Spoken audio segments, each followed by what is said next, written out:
What's going on, guys, and welcome to the very first episode of the Quick Convo podcast, recently known as the Logan Coles Convo podcast, but I thought I would compress it down, ask some more direct questions, get the message out a bit quicker to you guys, and of course, make it a little bit more consumable, easily consumed, easily digested. The first guest of the Quick Convo podcast is someone that you guys know very well. Here, I've been on one of his episodes. He has been on one of the Logan Coles Convos episodes. An advocate and a participant in 42 for CF. He has his own podcast, a lot to talk about podcasts.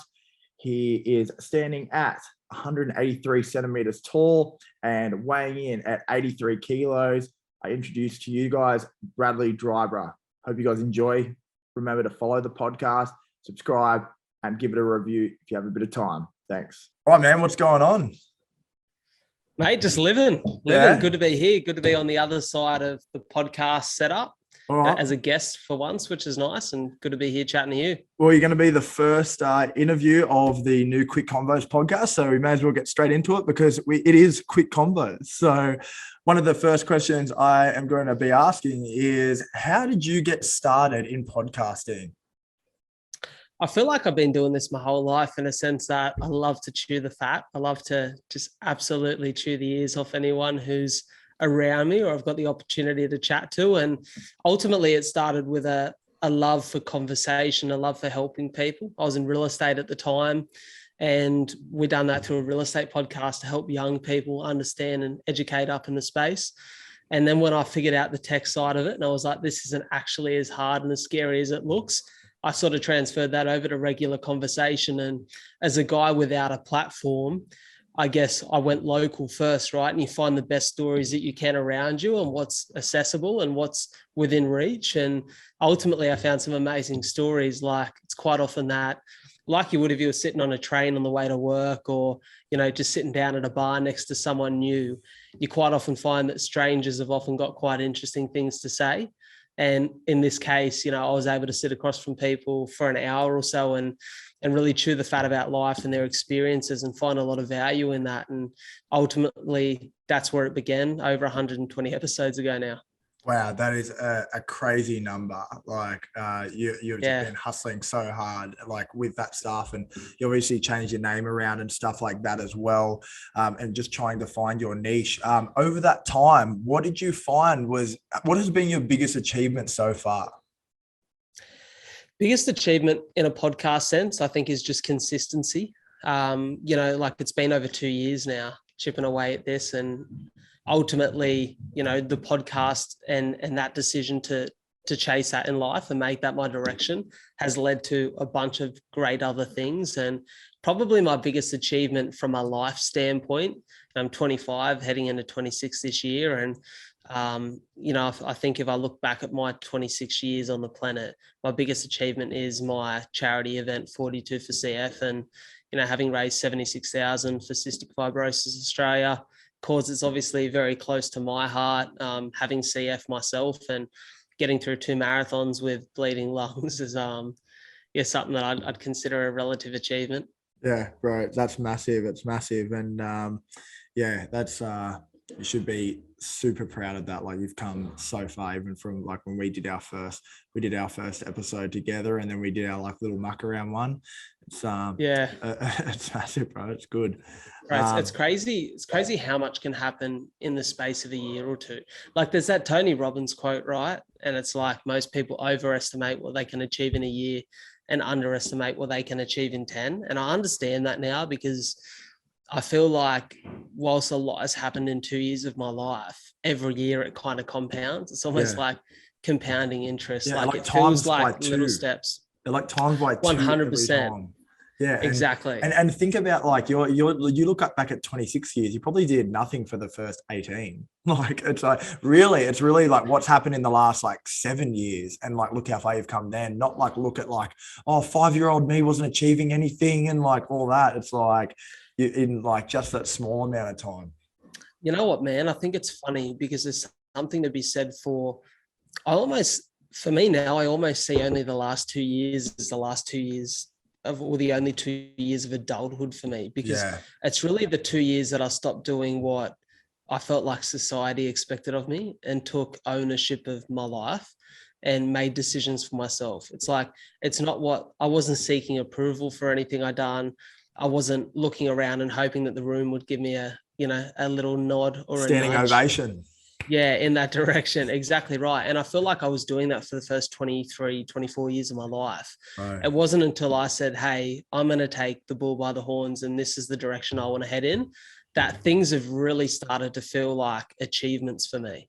I think that just comes with maturity, man, because it happened with myself too in the fitness industry. It happens everywhere, and it's like, oh, I've just grown up, but it also comes with experience, with realizing no one really cares. For sure. I think you realize how small you are in the world, the more you do. Yeah, for sure, man. The more you do, for sure. And with like, obviously with like all those things that you've been taking on and taking the bull by the horns, what are some things that have clearly been like a struggle during that time? Yeah, there's so many. It's funny, and I think struggle becomes relative, but it becomes a necessary part of life. I used to think that struggle was, I think when you're younger, you look at struggle as unfortunate. When you're older and you've had a few life lessons and a little bit of maturity, you realize that struggle is necessary. Struggle is what allows you to grow. It's like in a gym, muscle struggling underweight, that stress provided allows it to grow, allows it to repair and build again. Yeah. And for me, I realized that when I actually started to push myself into challenging opportunities and challenging territory that obviously come with struggle, that's where you grow and you figure out a little bit of who you are, who you're not, and what you want to be doing in the world. Yeah. And probably the first bit of struggle with the new life direction was, I remember starting the podcast and going, hey, give me a year, I'm top 5 on the charts. Oh, bro, and you know what? I was so sure that I was so sure that I was going to be sitting around the table at dinner parties with Joe Rogan, just like, and he's looking at me going, that's my peer. You know what I think that is as well, like, because when you haven't, it's all about perspective and it works both ways. It's like people that haven't struggled too much don't like to feel struggle, so they complain a lot. But also, like, you going into the podcast industry, if you haven't felt struggle, of course you feel like it's going to be easy because you actually haven't felt like great struggle. So as soon as when you go into it, you're like, what the fuck? I thought this was going to be easier than this. But then you experience struggle at that higher level and you realize, oh no, this is normal. This is normal. We should be doing this. I think this is a topic that I have a lot of interest in, right? And it's the topic of naivety, because naivety can be dangerous, but it can also be a real friend, a real ally, because I think my naivety at the time of how easy it would be to build an audience and maintain that and grow with that was almost like a necessary evil, because maybe I wouldn't have started had I have thought, well, I'm not going to be sustainable financially off the back of this. Like, when I say I started podcasting, I was so at wit's end with my job and the life that I'd been living in the real estate and property world. Like, after 4 episodes, I quit my job. I had a loan on a property and I just decided to take a chance on myself. So I threw myself into this. Like, it wasn't the most intelligent way of doing it, but it definitely required a level of naivety for me to throw myself in the deep end and really find my feet in this world. And I have ultimately, the struggle is still present, but I found ways to deal with that struggle. I found ways to manage that. And it's taught me a massive lesson that, like I said, struggle is necessary. And ultimately that's led in from podcasting into what I've done with the marathons. Like, I hadn't run for 7 years before I started prepping for a marathon with bleeding lungs. But you realize that the struggle and the challenge actually brings out the best in you, and it reminds you, and maybe not even remind you, but sometimes allows you to for the first time in your life, see that you're capable of actually achieving things that aren't easy. Those big endurance events really are something that it really humbled me. There hasn't been many times in life that I've proper struggled like as much as like vicious leg cramps. Like, I mean, like the lungs have hurt, but I'm like, oh yeah, I'm not as fit as I'd like to be. But I've never like my body's never like wanted to shut down like that before. And as well as you're saying naivety, I think it's that it's like a healthy amount of blissful ignorance that you have. It's like enough, it's enough Amen. that you can, it's enough that like when you get to a level, you can go, oh, okay, this is what I threw myself into, rather than like being so blissfully ignorant that even when it does get hard and you don't have enough money to survive, you're still going, no, I don't have to, I still don't have to go get a second job, even though you probably knew that like, okay, if this gets to this stage, then I will have to get a second job. Some people will go, no, I don't need to, right up until the point that they're dead broke. And then they, turn on the industry and say like, no, this, that people sell the dream that this is going to work. It's like, no, those people hustled and they eventually made it, maybe just, and they probably had that job that they don't talk about, but you weren't able to see that, like. For sure. And like I've been through it all in the last 2 years. Like I got to the point where I had so little money in my account, I had to sell my property. I was just very fortunate that in the year I owned it, the real estate market had done really well. And so I was able to actually turn a profit and sort of set up opportunities for myself, this year and next year to really have a crack at this. Yeah. But I had I had to get the second job to try and survive. I was packing fruit and delivering fruit, which, to be fair, I fucking really enjoyed. I found a lot of joy in that process of doing something that was allowing me to keep my dream alive. Yeah. And, I've done little stints back selling real estate off the plan and stuff and worked it in around my structure. And the interesting thing is, and I think it's a really good lesson for anyone who decides to go and pursue something that they see as a passion or a purpose-driven venture in life, is when times get tough, you'll figure out if it truly means something to you by your willingness to pivot and keep it alive, or whether your first instinct is just to crush it and go back to the life that you used to live. Yeah. And at no point in that process of hardship did I think, I've got to stop podcasting and just find a job. It was always, well, if I have to podcast at 10 o'clock at night because I'm working, or if I have to do it really early in the morning, I'll do it and I'll make it happen. And ultimately, I think that's why I know that I'm in something that provides me with a lot of joy. And for me, it's less about podcasting, more about storytelling and connecting people with story. Yeah. And podcast is kind of just the vehicle to do that. So yeah, man, plenty of struggles, but you find a way through. Yeah, awesome, man. And like with that, and like you taking all that knowledge from the things that you've achieved, the things that have put you down over those times, well, not put you down because you're still up there. What do you have coming in the future for a lot to talk about, or just Bradley Dryburgh in general? Yeah, one of the things I'm probably most excited about is the book. The book was kind of a lockdown 2.0 experience where I'd actually had a message, and so I've spoken a little bit on the show, probably a lot. If you ask the audience, I'd probably say a lot about my life and my experiences. And one thing I'm very aware of is that new guests bring new audience to the show, but what keeps them around is you. Like, you're the consistent theme and the consistent topic of every week. And I started to invest in allowing my audience to understand who I was. And with that comes a little bit more curiosity.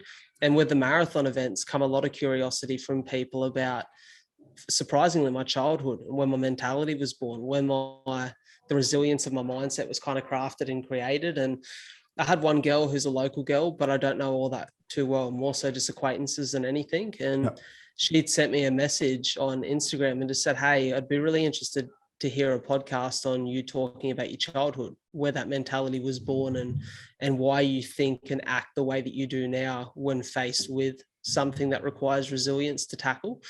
And I thought about that. And at the time, I just started journaling a little bit, and I was enjoying writing and putting thoughts down on paper or on laptop. And I thought maybe at the time, I'd kind of taken a little bit of a hiatus from podcasts just to freshen up the content and the direction of it.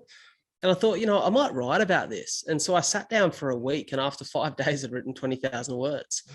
And I was like, I just kind of started. I was like, just build a timeline of, the first things that I can remember, the first things that I was told about who I was and my life, and go through to kind of where I'm at now. And I basically started to craft this timeline of my life. And I was like, okay, this is really relatable to someone with CF, but what would make it relatable to someone without cystic fibrosis?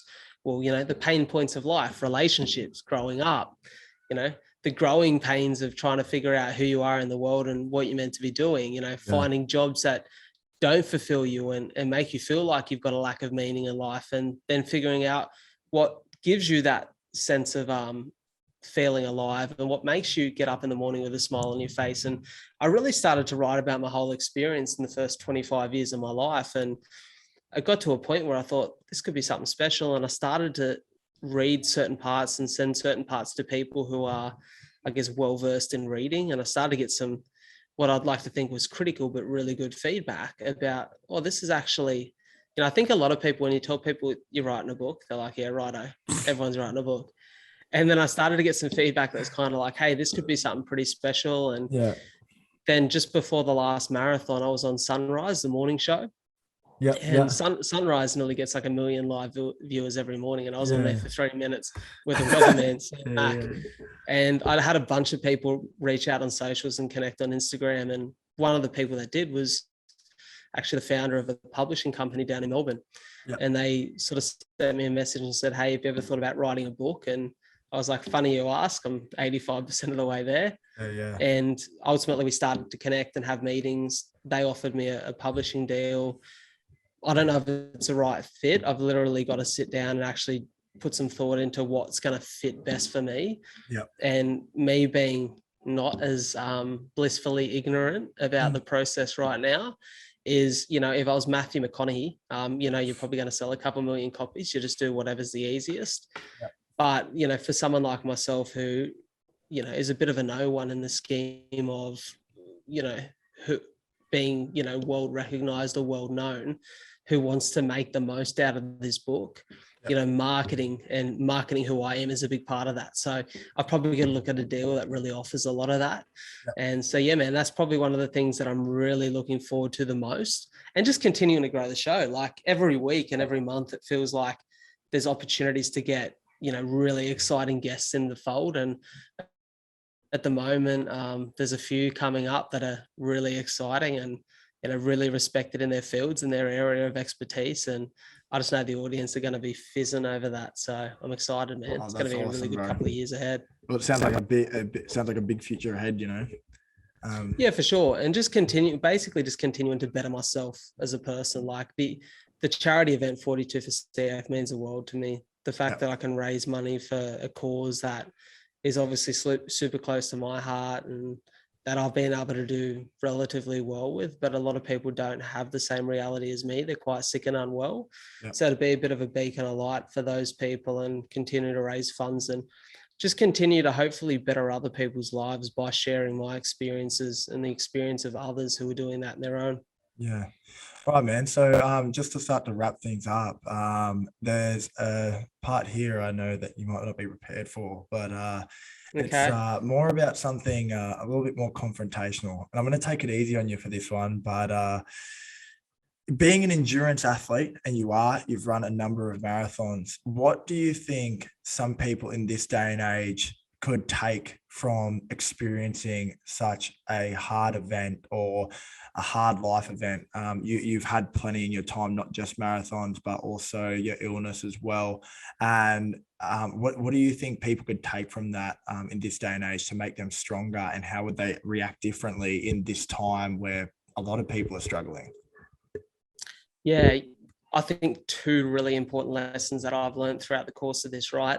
Like I said, I didn't run for 7 years. When I first started running, I ran 4 5-kilometer runs in the space of a month before I ran I started training for my marathon.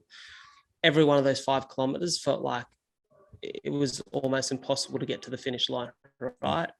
And I thought in my head, when I decided to run the marathon, I thought, how am I going to run 42.2 Ks considering 5 feels like that? The minute I attached purpose to the goal, like the minute it was not about me looking good to impress people on Instagram, it was about me running a marathon to prove what's possible for other people with CF who are fighting lung bleeds or infections or in hospital. I realized that purpose fuels progress. If you have a purpose that you can attach to your intention, I guarantee you your progress will be like you've never experienced before. You find a way to dig deep, and that would be my advice for anything in life.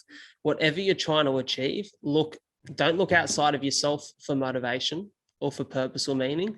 Look within and figure out why you're truly doing something. And if you can't answer that question, you're probably not on the right path. You need to find something else. And I know The that second thing, continue. Sorry, go on. It's just like, and it's not just like you running a marathon isn't just you sharing something to your story. You're in the shit, like you're in the shit, doing the run, whatnot. It's not just you like resharing something and saying fuck these people or cancel this person or whatever. You're in it and you have to finish it for you. It's not like you're not just weird flexing on some people who didn't get something you wanted or are doing something that you don't like. It's like you're in it and you're doing it, and like it's a Let me different tell feeling. you, if your motivation to run a marathon is because your ex-girlfriend said you're out of shape and you're trying to prove her wrong by posting a photo of 42.2 Ks with a dried up six pack, it will not get you through 32 Ks onwards. You need to dig within yourself and find your own personal reason, because when it gets really hard and it all gets a little bit dark, you'll have a million friends and family, maybe not. I was lucky enough to have a million friends and family in my ear shouting at me and giving me, the motivation, the push to keep moving. But within your own head, the whole time you're just asking yourself the question, why am I out here? And if you can't answer that, you won't get to the finish line. The second thing I'd bounce off from that is, after I ran my first marathon, you almost feel a little bit invincible. You go, well, hey, the second's going to be a piece of piss. Let me tell you, the second was a fucking disaster. It hurt way more than the first. I broke down. And what I realized was, as the saying goes, the top of one mountain is the bottom of another. And what you start to learn, right, is I thought, oh my God, I've been through bleeding lungs. I was really sick a month out from the event. I still got to the finish line. Nothing can ever be as tough as what I've just gone through. With the second year, for 6 weeks leading up to the event, I had bleeding lungs every second day. I was in hospital on IVs a month out, and I was absolutely shattered. I was broken. I couldn't breathe properly for 2 weeks after the event because I'd cooked my lungs. And I remember sitting there at the end of it and going, well, hey, isn't that true to life? Because for one moment you can feel like the hero, and then you realize you're back at rock bottom. But when you figure out and you find it within yourself to get through the challenge one time, you realize that you're quite possible of doing it the second and the third and the fourth and so on. And I think what endurance sport teaches you is that it's never easy, because if your effort is relative to how fit or how strong you feel, you'll always push yourself, right? That's something that's consistent with endurance athletes and just athletes as a whole, or business people as a whole. Like when you realize there's a new level, then there's a new devil that you're trying to overcome. And I realized that, you can look ahead at all of these things and think, well, that's going to be easy. That challenge won't be a challenge at all because I've been through this.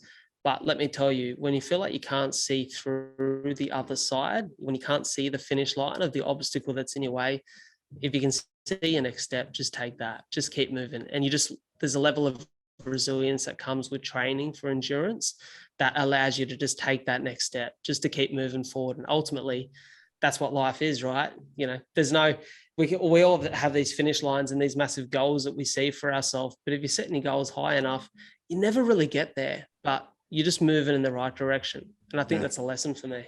Yeah, bro, that's awesome. I'm glad that like question went down that route too. That was really good, and probably a great way to finish this up and wrap it up. But before we finish up, where can people find you, find the podcast? Where do we go for that?